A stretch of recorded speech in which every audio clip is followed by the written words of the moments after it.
My name is Rosianna, and yes, I'm a massive fan of Agatha Christie. If she were alive today, she would be celebrating her 125th birthday this year. Rosianna from the future just jumping in here quickly to say that in celebration of this momentous occasion, Agatha Christie Limited has created a website where you can vote for your absolute favourite Agatha Christie. Now back to me from the past. Voting for the best Agatha Christie runs until the end of May, and I'm here today to tell you why you should vote for the Mysterious Mr Quin. You could call this a collection of short stories, but typically with a short story there's not that much connection between the different collections.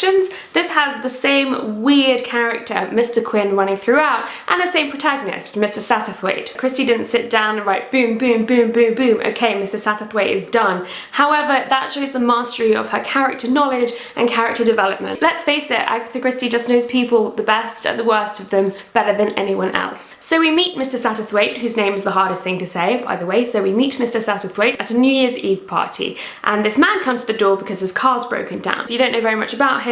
You know that he's called Harley Quinn, but these being polite times, he's referred to throughout most of the rest of the novel as Mr Quin. Mr Quin is somewhat of the supernatural world. He's kind of there as a spirit guide, as a demon, as a catalyst, as Satterthwaite in his impeccable logic and reasoning decides to call him. A catalyst for events and an opportunity for Mr Satterthwaite to put himself in the centre when he's actually been a listener and an observer. As the stories progress and as Mr Satterthwaite gets older and more of these weird things keep happening, you find yourself asking how valid it would be to say that Mr Satterthwaite is still the observer and still the listener. As this is Agatha Christie, this is all bound up within mysteries and murder and affairs and intrigue and propriety. There's so much to the Mysterious Mr Quin. I would like it to have more readers, and I would also like it to have more voters. Thanks very much. Goodbye.